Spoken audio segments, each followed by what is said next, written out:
The next episode in our series will cover Brazil's UFO investigations. The government of Brazil has openly acknowledged the UFO phenomenon since the 1950s and has released a number of UFO files from their investigations. From 1969 up until 1972, Brazil had an official UFO research organization called the System for the Investigation of Unidentified Aerial Phenomenon. The investigations were public, and the organization would often work with civilian UFO researchers. However, when the United States closed Project Blue Book, the Brazilian government soon followed. On August 9, 2010, the commander of the Brazilian Air Force, Brigadier Junichi Saito, established Regulation 551/GC3 for UFO disclosure in Brazil.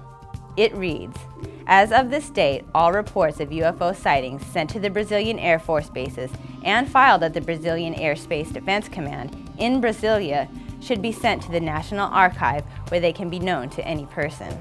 A leading source of UFO research in Brazil is Revista UFO. A.J. Javard, a former professor of chemistry, founded the publication in March of 1988. In 2002, the magazine began a partnership with the Brazilian Center for Flying Saucer Research to produce content. Brazil's military has released some of their UFO files in response to the UFO Freedom of Information Now campaign started in April 2004 by the Brazilian UFO magazine. The files that are available can be downloaded from the website ufo.com.br. Since we started our campaign UFOs Freedom of Information Now in 2004, we gathered like 70,000 subscriptions to our petition, and we delivered to the government, and the government eventually started releasing files by decades. First they released the 50s, the documents for the 50s, then the documents for the 60s, the 70s, the 80s, the 90s, and the years 2000. Altogether, we got something like 4.5 thousand pages of UFO documents previously classified, plus some 300 to 350 photos of UFOs.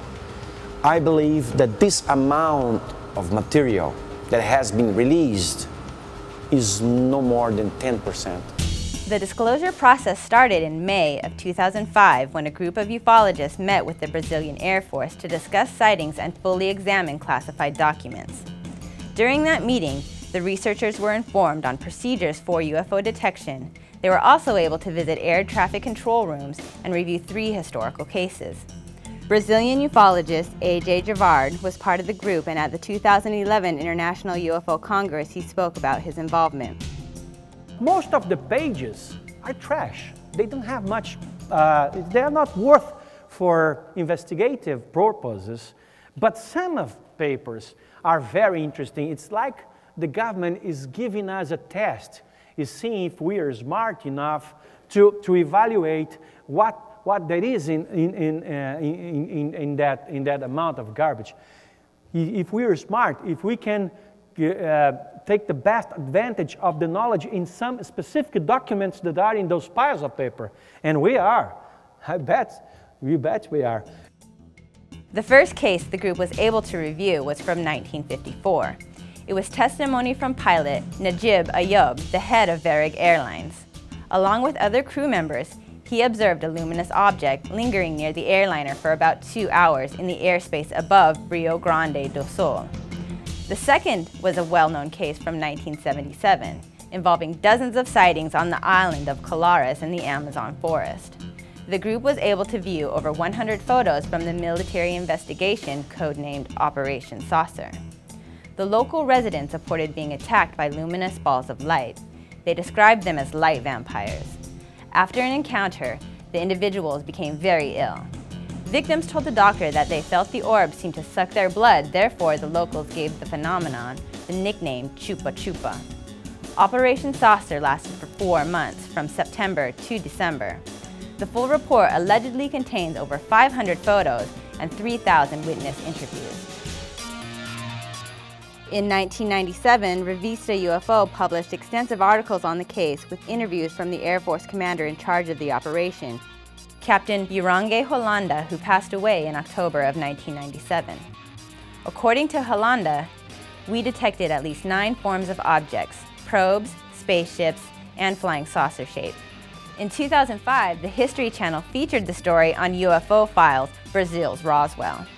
A.J. Gerard also spoke about this case at the 2011 International UFO Congress. Strangely, he was told to shut down the Operation Saucer. But how come? One of actually the ultimate goal of the Operation Saucer was to establish contact with intelligence beyond the phenomena. How come that when it happens, they shut down Operation Saucer? That just can't be. A couple months ago, I could confirm that Operation Saucer actually never stopped, was never shut down. It just changed people. People in charge of it were taken away, and other people took its place, and it continued under a much higher level of secrecy. The third case was from May 1986. It has been called the official night of UFOs in Brazil. As many as 20 objects, each measuring over 100 meters in diameter, jammed the Brazilian air traffic control systems over 3 of Brazil's largest cities: Rio de Janeiro, San Jose dos Campos, and Sao Paulo. Several jets went to intercept without any success. Brazil's Minister of Aeronautics, Brigadier General Octavio Moria Lima, spoke about the incident and said, "The radar detects only solid metallic bodies and heavy clouds. There were no clouds or conventional aircraft in the region. The sky was clear. Radar doesn't have optical illusions." The Brazilian Aeronautics Commission report was not released. However, the accounts of Air Force pilots and radar controllers were published widely in the press and later studied by Brazilian researchers. A.J. Gerard found these documents to be a great confirmation. We got this, the great confirmation of what happened at that particular night, the official night of UFOs in Brazil. And it is, quote, "It is the conclusion of this command that the observed objects were solid and under control by some sort of intelligence because of their capacity of pursuing the formation of jets." That's a great confirmation. It was signed by a top-ranking Brazilian military in a memo sent to the Minister of Defense in Brazil. What could be more than this? It is now declassified. The Brazilian Committee of UFO Researchers continues to work with the military and has established a standing committee. In April 2013, the researchers were able to meet with the leaders of the Brazilian Ministry of Defense. Researchers are still searching for information relating to controversial incidents. The Varginha case is one of the most well-known cases in Brazilian ufology. Canadian ufologist Stanton Friedman said, "Varginha has the makings of a cosmic Watergate." According to media reports, on January 20th, 1996, 3 women saw an unknown creature while walking to their home. They described it as being about 5 feet tall with a thin, monkey-like body and V-shaped feet. It had a large head with 3 lumps on it, brown skin, and big, red, bug-like eyes, with a strong, unpleasant odor. The Brazilian media was saturated with speculation. There were soon rumors of other creatures, UFO sightings, and alleged military involvement. The Brazilian government denies capturing the creature during the incident, but some researchers have their doubts. Commemorative statues of the creature can be found all around the city of Varginha. Another famous Brazilian UFO sighting took place on Trindade Island. On January 16, 1958, Admiral Saldanha was conducting geophysical research on a Navy training ship with professional photographer Elmiro Baraúna on board. Around noon, a UFO came toward the island at high speed, hovered for a moment, went behind a peak, and then back towards the sea. Baraúna managed to get 4 photos of the object. The Navy's initial investigation was kept secret, but when the files reached Brazil's president, they were released and the photos made worldwide headlines. The official witness reports have not been made public, but the Brazilian Ministry of Defense said the documents were going through the proper procedures for release and are to be released in accordance with Brazil's Access to Information Act.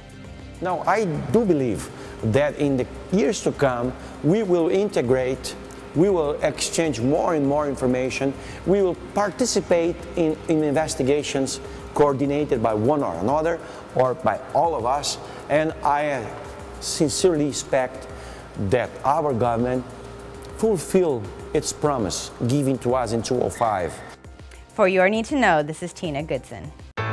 If you have a UFO sighting or something you would like to report to Open Minds, you can go to our website at openminds.tv and click the contact button to send us your request. Or you can email us at contact@openminds.tv. You can also call us at 1-877-UFO-0110.